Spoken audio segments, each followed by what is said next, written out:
Hey, Dream Chasers, this is Amy J, and thank you guys so much for tuning in to episode 10, day 10 of this special Vlogmas edition of, well, anything, right? So if you're just tuning in, I am doing an episode a day for Vlogmas 2020. It is a challenge, 31 days, videos. Theme is self-development and getting ready for 2021. We're 10 days in, guys. I'm already excited. I feel myself getting mentally prepared to handle 2021. Regardless of what throws at us, I'm going to be ready because I'm already kind of getting into that mindset that I need to get into. Now, here's the thing. Today's topic is all about focusing on the dream chase. What is the dream chase? So when I started Chasing Dreams podcast, I was torn on what to name it. And the only thing I could understand or realize was that I was talking to people who are dream chasers. And dream was synonymous to me with happiness, with what they wanted life to be. And when I thought about it, I thought about the fact that, we're chasing dreams. And that process of chasing is called a dream chase. And that was important to me because I think that life is made up of smaller mini dream chases added up. And sometimes we don't reach the goal for some things, but that dream chase, that journey, that process was so amazing that we don't realize the things that come out of it, right? And so when I talk about focusing on the dream chase, what I want you to do is focus on the here and now. Focus on what you're doing to get to that goal, to get to that dream. Because once you reach the dream, the question I have for you is, now what? Now what? But when you talk about your dreams in terms of the chase, I think things change a little bit. Things become more about how you're feeling. They become more about you versus a result. And so I'm a big proponent of focusing on the dream chase because I think so many of us are like, I dream of doing something and it's always down the road. And they're focusing on the down the road thing that they forget about what's happening currently in the here and now. For example, when I retire, I am going to go to Italy. Why wait? Why do you have to wait till retirement to do that? You don't. Society back in the day would always make it seem. So you hear about people doing things in retirement. Well, what, and I hate to always say this and bring this up, but it's part of the philosophy. We have to think about it. And it's a bit morbid, I understand. It has to be, though, to get the point across. But what if you don't make it to retirement? You're going to pass away never having gone to Italy, all because you wanted to wait? What was waiting going to do for you? But what if you go to Italy?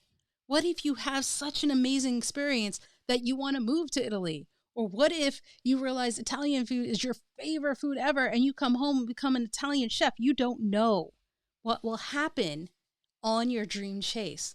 Just that it's the experience that will bring out unexpected consequences and rewards. I tell you, when I started podcasting, I didn't know where it was going to go. I started my own podcast. It was kind of a failure in that I don't think too many people listened, maybe 10 people. But I pivoted because I used those skills I learned with launching a podcast to launch a podcast about a TV show, a little old show on the Sci-Fi Network that is now on Netflix, and it's called Haven. And I did this podcast where I just brought in a co-host, my girl Amy S., and we talked about our favorite show. That's all we did. We talked about our favorite show. And we promoted it on Twitter. Instagram wasn't a thing then, as big of a thing. And we talked to our fans. We talked to the cast and the crew, as you would if you tweet about your show. And we had such an amazing time that I was like, okay, this is going really well. We're having fun with it. It's not like hundreds of people are watching it or anything like that, but enough. People knew about it. And we were putting positive content into the world. And so I took a chance and I was like, I'm a big fan of scores, musical scores, movies, TV shows, amazing. And Haven had a fantastic score. And so I was like, okay, let me reach out to this guy and just say, hey, you did an awesome job. You thought you were fantastic.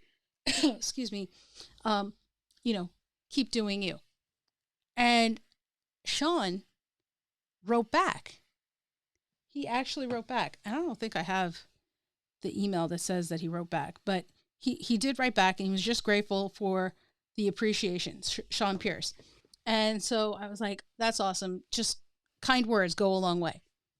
And I was also tweeting with the writers of Haven, Brian Milliken, who's been on Chasing Dreams, and Nick Parker, and a few others, and we would just write. And one summer, I was going to be in Los Angeles or San Diego for Comic-Con. And I was like, well, I'm going to be on the West Coast. And when you come from the East Coast, you try to make the most of any time you're West Coast because it's expensive to fly out there. So I was like, hey, I'm going to shoot my shot. And I asked Sean Pierce, like, hey, can I do an interview with you for the podcast? Guys, he said yes. He said yes. He said, if you can get out here, absolutely. And this is before I could have absolutely probably done it over the phone and do Zoom and stuff, or Skype interview at the time. But, to do it in person, to have video of it, footage, it was going to be surreal. And I was like, okay, that was awesome. He said yes. So then I wrote to Brian and Nick. I was like, hey guys, if I can get to LA, because I was in San Diego, can I do an interview with the writers? And I was like, I'll already be doing an interview with Sean. He said yes. Just make it a Haven thing. And they said yes. Well, what they first said was we have to check with the powers to be. But then they said yes. And it was so amazing. So amazing. We had so much fun. And I never would have known if I hadn't shot my shot. And that's just because I was not focusing on an end goal or an end result. I was just trying to make the most of the moment and the experience I was having on this dream chase of being a podcaster. Phenomenal. So guys, fast forward a few months, Haven is going on a long hiatus. It's like 10 months before they air the last season. And I was like, okay, dope. What if the podcast continued to air episodes during the hiatus with interviews of the cast and crew? And so I was like, okay, this is a bit audacious. Let me try. And I emailed the, who did I email? I didn't email. I asked Brian, it's like, hey, can we make this happen? If we can get to Nova Scotia, Canada, where they film Haven, and we're filming it during the hiatus, can I and Amy S. Do interviews? He was like, that's above me. Let me find out. And guys, we made it work. I kid you not. We went to Nova Scotia, Canada, and spent a weekend there. And Amy and I, yes, Amy and Amy, we stayed in Nova Scotia, Canada. And we had one whole day on set, and we interviewed the cast and the crew. I think it was like 10, 12 interviews or something like that. And we got to meet everyone. We got pictures. We went and visited the places where they shoot Haven, right? They weren't shooting it there, but we could find the places. And then we also got to see them shoot like the second to last episode. It was crazy, crazy good. But again, I had no idea when I started podcasting, when I started the podcast for Haven, that this was ever on the horizon. Never in my wildest dreams did I think this was possible. And it all came by focusing on what was happening then and there, and then saying, hey, what if we do this? What if we do that? Not saying, hey, down the road, I'm going to do this, or my goal is to do this. Goals are great. Dreams are great. Those are all good things, but I don't want you to be so focused on the dream or so focused on the goal that you forget about the here and now, the actual dream chase, because there are opportunities along the way that you may be missing out because you're so focused on a goal. You're so focused on the dream. I don't want you to look back and be like, if only I had taken a break to do this. You don't want to have those what ifs. Have a dream, have a goal, but also look at what's going on with you right now and make the most of every moment.